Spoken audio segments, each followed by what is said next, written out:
దేవినేని ఉమ పరిచయం అవసరం లేని పేరు, ప్రజలకి చేరువైన పేరు. తెలుగుదేశం పార్టీ అంటే ప్రాణం, నాయకుడంటే నమ్మకం, గౌరవం. నాయకుడిచ్చిన ప్రతి పనిని శిరసా వహించి పనిచేసే వ్యక్తి దేవినేని ఉమామహేశ్వరరావు. ఆంధ్రప్రదేశ్ రాష్ట్ర విభజన తర్వాత 2014లో నవ్యాంధ్రప్రదేశ్ రాష్ట్రానికి నూతన ముఖ్యమంత్రిగా చంద్రబాబు నాయుడు గారు ప్రమాణ స్వీకారం చేసిన రోజు చంద్రబాబు నాయుడు గారి క్యాబినెట్లో ఆంధ్రప్రదేశ్ రాష్ట్ర ఇరిగేషన్ శాఖ మంత్రిగా బాధ్యతలు చేపట్టిన వ్యక్తి దేవినేని ఉమామహేశ్వరరావు గారు. నాడు చంద్రబాబు నాయుడు గారు ఏ సంకల్పంతో అయితే ఏ అంటే అమరావతి, పి అంటే పోలవరం అని ఏదైతే ఒక నినాదాన్ని తీసుకున్నాడో అదే నినాదంతో, అదే స్ఫూర్తితోటి చంద్రబాబు నాయుడు గారు ఏ అంటే అమరావతిని ఎంత అద్భుతంగా శరవేగంగా పనులు ముందుకు తీసుకెళ్లాడో అదే స్ఫూర్తితోటి, అదే చంద్రబాబు నాయుడు గారి సంకల్పంతో దేవినేని ఉమామహేశ్వరరావు గారు పోలవరం పనులు పరుగులు పెట్టించి 71% పోలవరం పనులు నిర్మాణం పూర్తవడానికి కీలక పాత్ర పోషించిన వ్యక్తి దేవినేని ఉమామహేశ్వరరావు గారు. ఇదే మాట అనేక మీటింగులలో చంద్రబాబు నాయుడు గారు అనేక సార్లు చెప్పారు. ఆంధ్రప్రదేశ్ రాష్ట్రంలో పోలవరం అంటే గుర్తొచ్చే ఏకైక మనిషి దేవినేని ఉమామహేశ్వరరావు అని. ఎంత గర్వకారణం అండి అది. ఒక నాయకుడు ఒక నమ్మకంతో ఒక బాధ్యతనిస్తే ఆ బాధ్యతని ఎంత బాధ్యతగా నెరవేర్చారంటే దేవినేని ఉమామహేశ్వరరావు గారు. హైటెక్ సిటీ అంటే చంద్రబాబు నాయుడు గారు మనందరికీ ఏ విధంగా గుర్తొస్తాడో, పోలవరం అంటే ఆంధ్రప్రదేశ్ రాష్ట్ర ప్రజలకి దేవినేని ఉమామహేశ్వరరావు గారు అదే విధంగా గుర్తొస్తారు. అంత అద్భుతంగా బాధ్యతలు నెరవేర్చారు.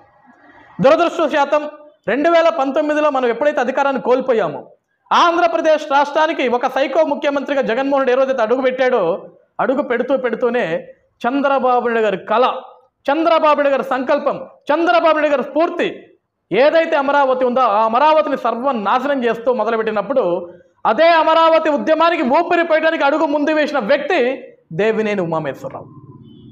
నాడు జగన్ పాలనలో బయటకు వచ్చి మాట్లాడాలంటే భయపడిన వ్యక్తులు చాలామంది ఉన్నారు రాష్ట్రంలో.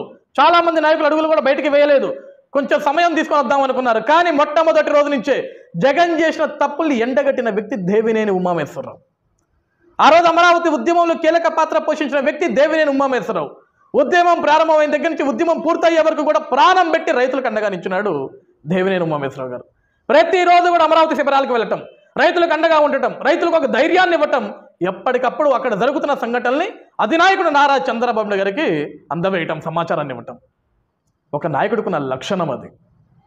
2019 ఎన్నికల తర్వాత 2024లో మొన్న ఏదైతే సీట్లు కేటాయింపు ఉన్నాయో ఆ సీట్లు కేటాయింపులో కొన్ని కారణాల వల్ల దేవినేని ఉమామహేశ్వరరావు గారిని చంద్రబాబు నాయుడు గారు పిలిచి, ఉమా ఈసారి నీకు సీటు లేదయ్యా అంటే, మీ ఇష్టం సార్, మీరు ఏ నిర్ణయం తీసుకున్నా అది ప్రజల మంచికే, రాష్ట్ర భవిష్యత్తు కోసమే, మీరు చెప్పే ప్రతి మాటకి నేను శిరసా వహిస్తా అని చెప్పేసి నాయకుడిచ్చిన మాటతోటి, నాయకుడిచ్చిన స్ఫూర్తితోటి, అదేవిధంగా నాకు సీట్ రాలేదని బాధ ఎక్కడా లేకుండా అదే మైలవరం నియోజకవర్గ గెలుపు కోసం ఒక కీలక పాత్ర పోషించాడు, తన బాధ్యతలు చేపట్టిన వ్యక్తి దేవినేని ఉమామహేశ్వరరావు గారు.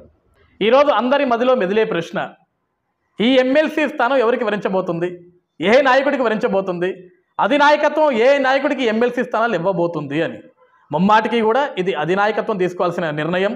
అధినాయకత్వం ఏ నిర్ణయం ఇస్తే ఆ నిర్ణయానికి శిరసా వహించి పనిచేస్తాం మనం అందరం కూడా.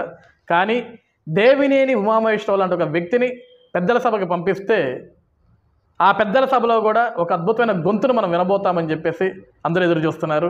ఇక పార్టీ నిర్ణయం, అధిష్టానం నిర్ణయం. దేవినేని ఉమామహేశ్వరరావు నాయకుడు మాత్రమే కాదు, ఒక నిస్వార్థమైన కార్యకర్త తెలుగుదేశం పార్టీకి.